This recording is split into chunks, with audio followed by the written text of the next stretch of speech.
अस्सलाम वालेकुम। आज हम स्टार्ट करेंगे हमारा सिमिलैरिटीज़ चैप्टर का जो प्रैक्टिस सेट है। बस ये लास्ट और फाइनल एक्सरसाइज है आपकी। इंशाल्लाह जैसी एक्सरसाइज ख़त्म होती है चैप्टर भी फिनिश हो जाएगा।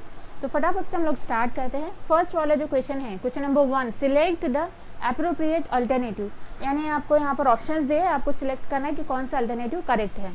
फर्स्ट वन जो है वो, in triangle ABC and PQR, ABC और PQR इन दोनों ट्राइंगल में इन 1-to-1 करस्पॉन्डेंस, अगर इन दोनों ट्रायंगल में 1-to-1 करस्पॉन्डेंस है तब AB यानी ABC की ये side upon QR, BC upon PR और CA अपॉन PQ, तब हमें ये बताना है कि इन चारों में से कौन सा ऑप्शन करेक्ट है।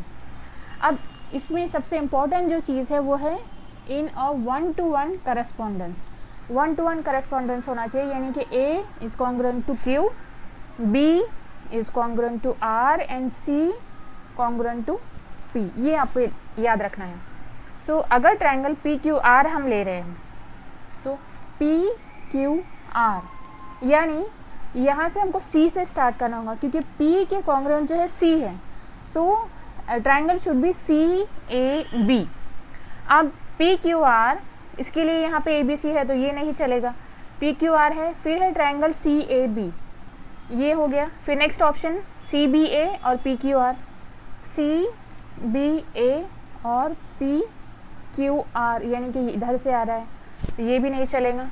वैसे ही लास्ट है BCA और PQR, BCA और PQR, यानी कि जबकि BCA अगर इधर से हो रहा है तो ये भी RPQ होना चाहिए, यानी हम लोगों का B ऑप्शन जो है ये आंसर है। नेक्स्ट वाला जो है, इफ़ इन ट्रायंगल DEF और PQR में जो एंगल D है वो कॉन्ग्रुएंट है Q के और E कॉन्ग्रुएंट है R के, then which of the following statement is false. तब यहाँ पे जो 4 स्टेटमेंट दिया है उसमें से कौन सा फॉल्स है ये आपको बताना है। तो हम ले लेते हैं सबसे पहले कि triangle DEF is similar to triangle PQR। अगर ये दोनों ट्रायंगल जो है वो सिमिलर है तब हम लिख सकते हैं DE upon QR, DE upon QR is equal to EF upon PR, EF upon PR या फिर RP। वैसे ही FD upon PQ, FD upon PQ। अब इसको हम चेक कर लेते हैं कि ये जो हमारी स्टेटमेंट है, ये जो गिवन दोनों ट्रायंगल अगर सिमिलर है तो ये स्टेटमेंट, ये गिवन स्टेटमेंट्स में से कौन इससे अलग है। जो भी अलग होगा तो वो फॉल्स स्टेटमेंट हुआ। EF upon PR, EF PR है और DF PQ है, DF यानी कि FD अपॉन PQ, तो ये सही है स्टेटमेंट। फिर DE upon PQ, DE upon यहाँ पर PQ है, जबकि हम DE देखें तो ये वाली साइड है और PQ दूसरी वाली साइड है, यानी ये स्टेटमेंट जो है वो फॉल्स हो गया। अब DE upon QR, DF upon PQ ये करेक्ट हो गया। EF upon RP is equal to DE upon QR ये भी करेक्ट है, यानी कि कौन सा स्टेटमेंट फॉल्स है, तो यहाँ भी आंसर आपका B होगा, B statement is false. Number 1 का ही 4th पार्ट है जो अल्टरनेटिव हमारा, कि 4 ऑप्शन आपको दिए, इसमें से कोई जो आपको चूज़ करना है। क्वेश्चन है ABC एंड ट्रायंगल DEF में, इन दोनों ट्रायंगल में बोथ आर इक्विलेटरल, दोनों इक्विलेटरल ट्रायंगल है। अब ABC और DEF इन दोनों ट्रायंगल का रेशियो जो है वो 1:2 है। अगर AB 4 है, AB 4 हो तब हमें DE फाइंड करना है। और यही सेम क्वेश्चन हम जो इसके पहले वाली एक्सरसाइज है 1.4 उसमें कर चुके हैं। तो उसमें हमने क्या किया था कि दोनों ट्रायंगल जो है, ट्रायंगल ABC और ट्रायंगल DEF एफ का रेशियो जो है, उन दोनों ट्रायंगल का रेशियो यहाँ पर गिवन है 1/2, 1:2 यानी 1/2 हमने यहाँ पर लिखा।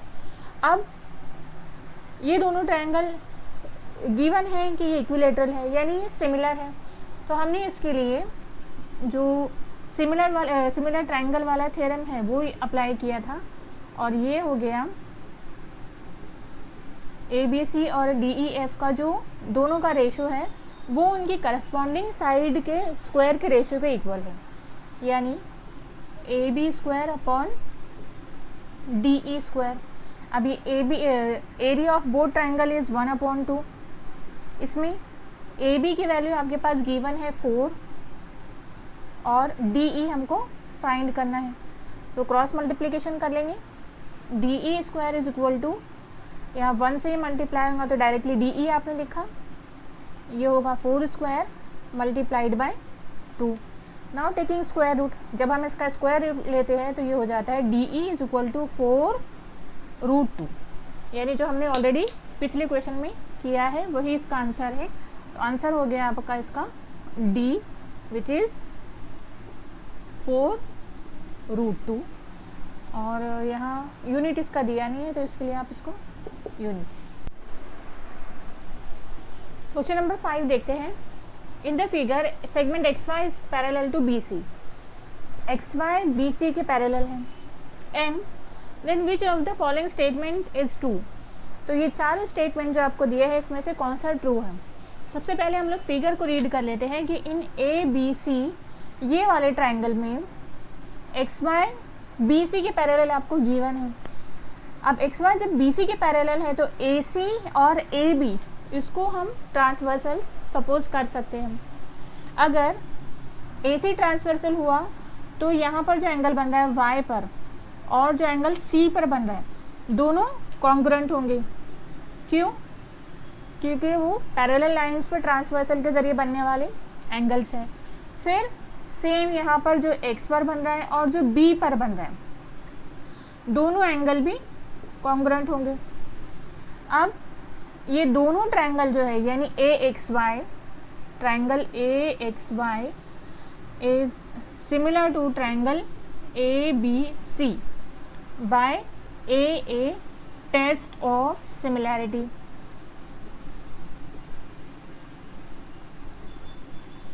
अब इतना हमने प्रूफ कर दिया। ये दोनों ट्रायंगल जब एक दूसरे के सिमिलर होंगे तो इनका जो एरिया है वो उनके जो करस्पॉन्डिंग साइड्स हैं उनके रेशियो को इक्वल होगा। यानी हम लिख सकते हैं AB/AX, AB/AX is equal to BC/XY, BC/XY, और लास्ट वाला AC/AY। अब ये वाली जो स्टेटमेंट है हमारे पास, इससे हमको ये 4 जो स्टेटमेंट गिवन है इसको कंपेयर करना है। जो भी स्टेटमेंट 4 में से इसके जैसा होगा वो ट्रू होगा। AB/AC is equal to AX/AY। तो AB/AC यानी यहाँ पर AB और AC ये दोनों साइड से वो ABC ट्रायंगल का उनका रेशियो लिया है, और AX/AY यानी इन दोनों साइड्स का यहाँ पर रेशियो लिया है। अगर आप पॉइंट जो A का स्टेटमेंट है AB/AC और AX/AY, इसमें अगर हम अल्टरनेंडो ये वाली जो हमारी मैथमेटिक्स का यानी कि यहाँ पर हम दोनों का जो डिनोमिनेटर और न्यूमरेटर उसको चेंज करते हैं, इसको बोलते हैं अल्टरनेंडो। अगर ये हम स्टेप करते हैं तो उसके नतीजे में ये हो जाएगा AB/AX is equal to AC/AY।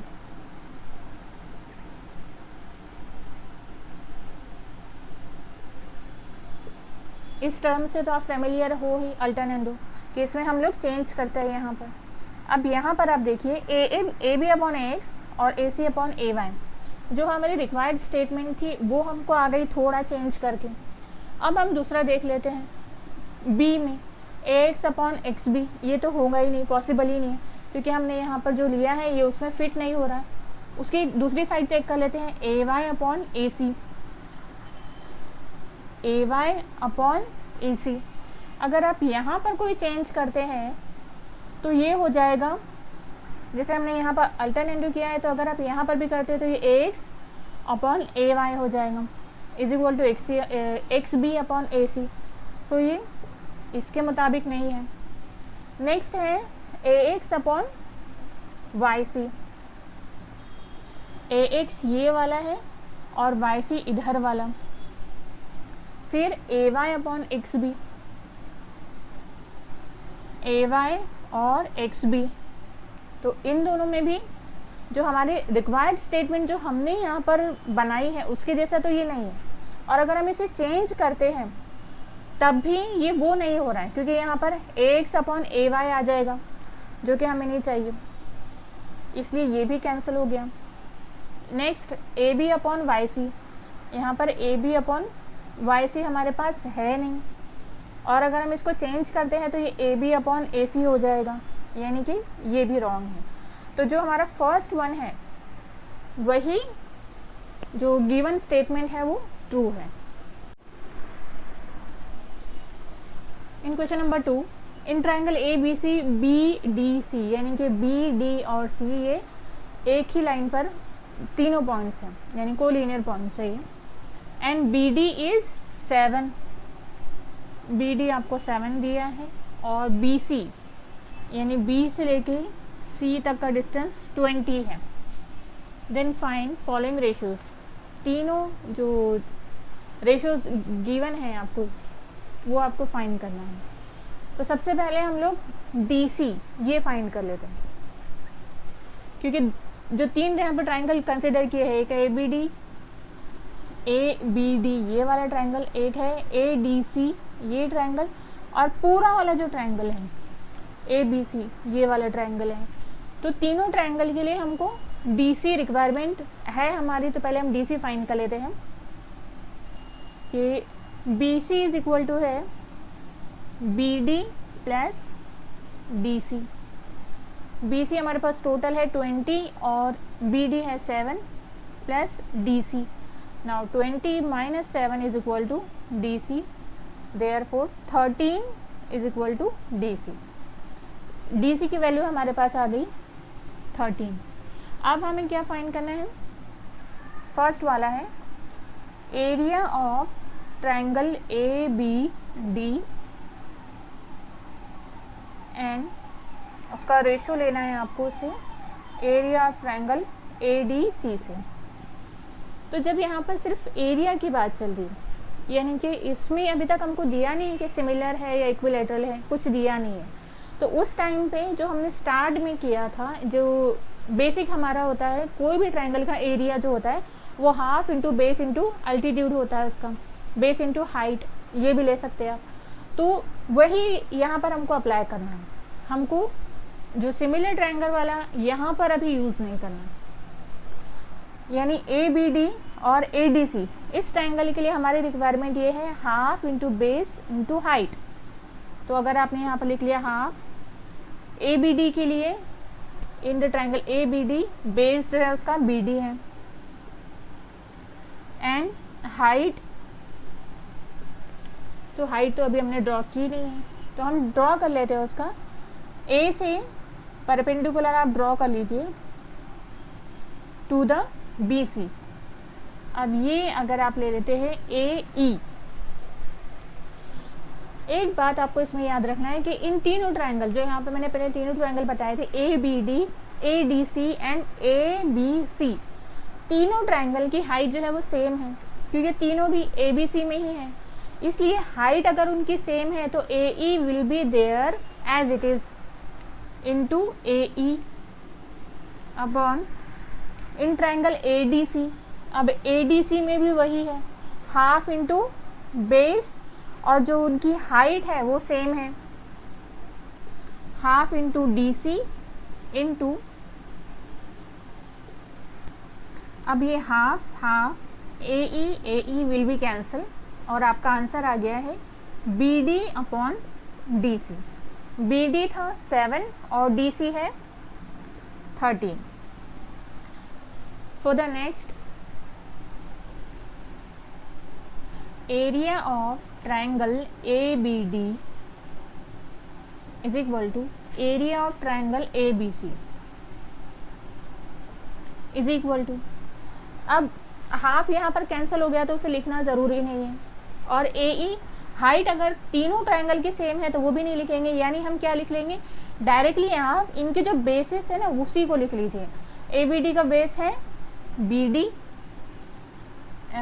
D and A B C का बेस है बी सी, दैट इज 7/20। और जो थर्ड है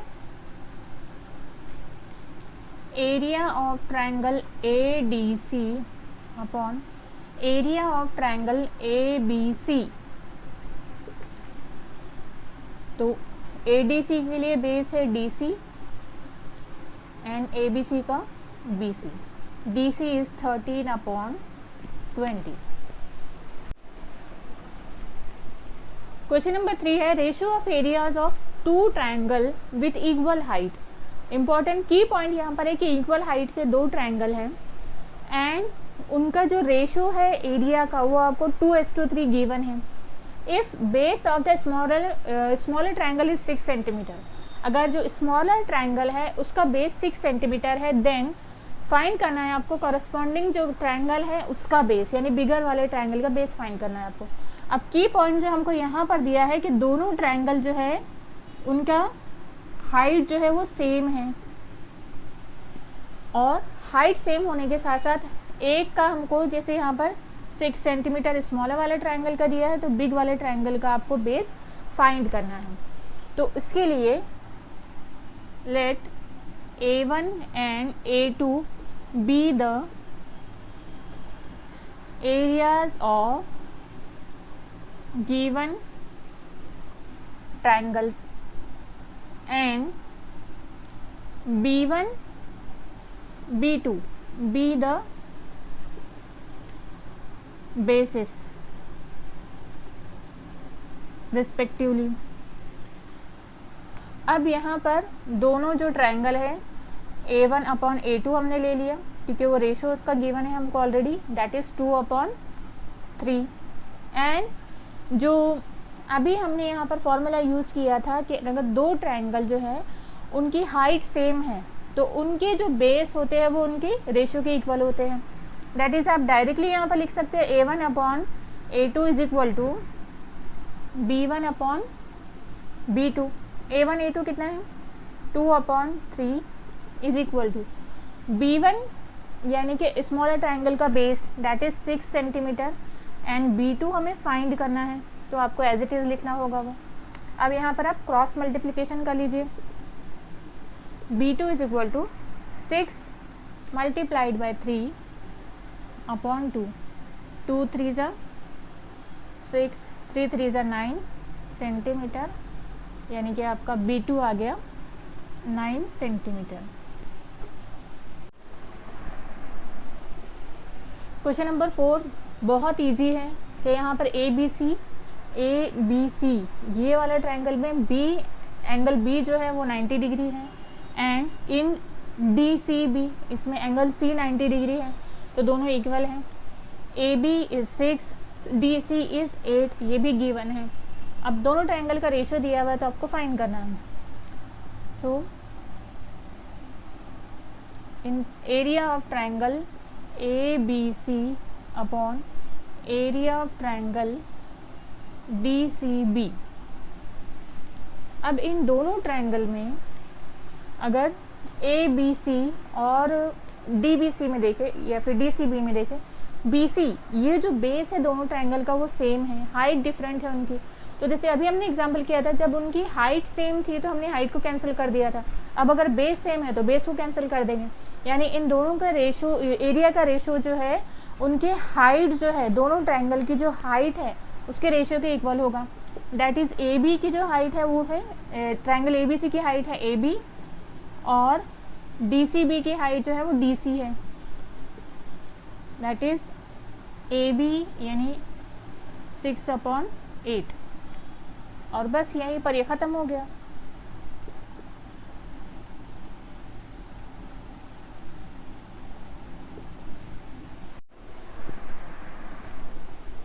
क्वेश्चन नंबर 5 में भी वही है, यानी आपको 5 तक जो क्वेश्चंस दिए हैं ना, दरअसल उसके अंदर ज़्यादा दिमाग ही नहीं लगाना है, सिमिलैरिटी वाला है ही नहीं इसके अंदर। जो ऑप्शन वाला था वो अलग है, बट यहाँ पर जब तक सिमिलैरिटी का सिंबल या साइन आपको दिखाई नहीं दे रहा है या सिमिलर आपको कहा नहीं जा रहा है, तब तक यूज़ नहीं करना उसका। तो यहाँ जो ट्रायंगल आपको गिवन है उसमें PM कहा है कि ये PM 10 सेंटीमीटर का है, ये प्राइम मिनिस्टर वाला PM नहीं है। एंड NR आपको फाइंड करना है और दोनों ट्रायंगल का आपको एरिया गिवन है। तो सबसे पहले तो आप दोनों ट्रायंगल लिख लीजिए। एरिया ऑफ ट्रायंगल PQS और उसका रेशो लेना है आपको एरिया ऑफ ट्रायंगल QRS से। अब दोनों ट्रायंगल को आप यहाँ देखिए, PQS और QRS, दोनों ट्रायंगल में QS ये जो दोनों का बेस है वो सेम है, यानी हाफ, जिस तरह वो फॉर्मूले वाला हाफ और बेस कैंसिल हो रहा है यहाँ पर सेम होने की वजह से, तो बचा आपके पास उसकी हाइट है दोनों ट्रायंगल की।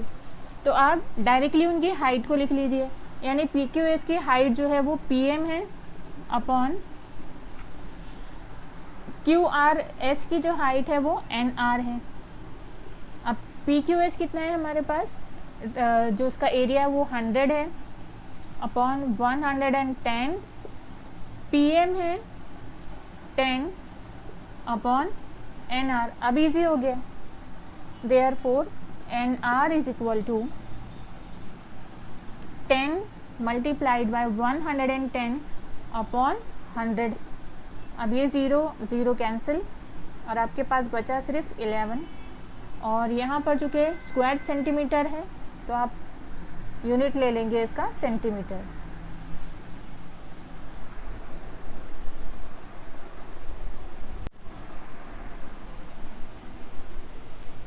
अब क्वेश्चन नंबर 6 में फिगर आपको प्रोवाइड नहीं की है, खुद ही ड्रॉ करना है। बस दो ट्रायंगल के नेम्स दे दिए हैं, एक है MNT और QRS। Length of altitude drawn from point T is 5 and length of altitude drawn from S is 9. Find area of the ratio of the area of both the triangles. तो सबसे पहले हम लोग क्या करते हैं कि दोनों ट्रायंगल की फिगर ड्रॉ कर लेते हैं। MNT फिगर में हमको क्या करना है कि नेम करना है उसको MN और यहाँ पर T। अनदर ट्रायंगल है QRS, QR और ये है S। अब T से एक अल्टीट्यूड यानी कि हाइट T से ड्रॉ किया है, तो अल्टीट्यूड जो है वो परपेंडिकुलर होगा उसके ऑपोजिट साइड पे, और इसकी जो लेंथ है वो है 5, और S से जब ड्रॉ किया है ये है 9। अब इसे हम नेम दे देते हैं, ये है L और ये N। N नहीं, इसे P दे देते हैं क्योंकि P यहाँ पर नहीं है। अब इन दोनों ट्रायंगल में, क्योंकि ये दोनों ट्रायंगल जो ऑलरेडी आपको दिए हैं कि वो सिमिलर ट्रायंगल है, since triangle MNT similar to triangle QR और S, ये हमारे पास गिवन है। नेक्स्ट, अगर ये दोनों ट्रायंगल जो है वो सिमिलर है, तब एंगल M और Q ये दोनों कॉन्ग्रुएंट होंगे। Therefore angle M is congruent to angle Q। इसे आपने इक्वेशन 1 दे दिया, और यहाँ पर आप रीजन जो है वो लिखेंगी करस्पॉन्डिंग एंगल ऑफ कॉन्ग्रुएंट या सिमिलर ट्रायंगल। नेक्स्ट, अब हमको क्या कंसिडर करना है, TML या फिर MLT ये वाला triangle. Now in triangle MLT and QPS, triangle QPS P S, वो दोनों ट्रायंगल में आपको देखना है। अब एम और क्यू ये तो हम ऑलरेडी बता चुके हैं कि सेम है। नेक्स्ट क्या बचा हमारे पास, एल और पी। अब यहाँ पर ये 90 डिग्री का एंगल बना रहे हैं, therefore angle L is also congruent to angle P. Why, right angle triangle, यहाँ पर राइट एंगल बन रहा है तो ये एल और पी ये दोनों भी कॉन्ग्रुएंट हो गए। फ्रॉम 1 and 2, इसको आप इक्वेशन 2 दे दीजिए। फ्रॉम 1 and 2 दोनों इक्वेशन का यूज़ करते हुए ये जो ट्रायंगल हमने लिखे थे M L T is similar to triangle Q P S. और यहाँ पर जो टेस्ट हमने लिया है वो है ए टेस्ट ऑफ सिमिलैरिटी, यानी दोनों ट्रायंगल में दोनों ट्रायंगल के एक एक एंगल जो है वो करस्पॉन्डिंग एंगल वो कॉन्ग्रुएंट है, इसके लिए दोनों ट्रायंगल सिमिलर हो गए। अब अगर दोनों ट्रायंगल सिमिलर है इसका मतलब है कि उनकी जो करस्पॉन्डिंग साइड्स है वो रेशो में हम उससे लिख सकते हैं, यानी हम लोग लिख सकते हैं M T upon Q S is equal to T L upon S P. And T L S P जो उसकी वैल्यू है अब वो पुटअप कर देंगे आप 5/9, इसको दे दीजिए आप इक्वेशन 3। नेक्स्ट यही दोनों ट्रायंगल में, यानी कि इन ट्रायंगल एम एल टी और क्यू पी एस में, इन दोनों ट्रायंगल का जो एरिया है अब आप उसका रेशो लेंगे। एरिया ऑफ, या फिर जो हमको गिवन है उसी का ले लेते हैं directly, triangle M N T और क्यू आर एस, क्योंकि हमको इसी के लिए फाइंड करना है तो डायरेक्टली यही लिख लेते हैं। Area of triangle M N T upon area of triangle Q R S. ये दोनों ट्रायंगल जो है अगर हमको ये दिया है कि दोनों ट्रायंगल सिमिलर है, यानी इनके करस्पॉन्डिंग साइड्स जो है वो रेशो में है, जो सिमिलर ट्रायंगल वाला थ्योरम है उसकी बुनियाद पर हम लिख सकते हैं, यानी M T upon Q S, M T का square upon Q S square. M T और क्यू एस ये इक्वल है 5/9 के, क्योंकि M T upon Q S T L upon S P के इक्वल है और उसकी वैल्यू आप यहाँ पर लिख सकते हैं, that is 5 square upon 9 square using 3। 5 का स्क्वायर हो गया 25 और 9 का 81। तो ये हमने फाइंड कर लिया area of M N T और ट्रायंगल क्यू आर एस के दोनों के एरिया का रेशो।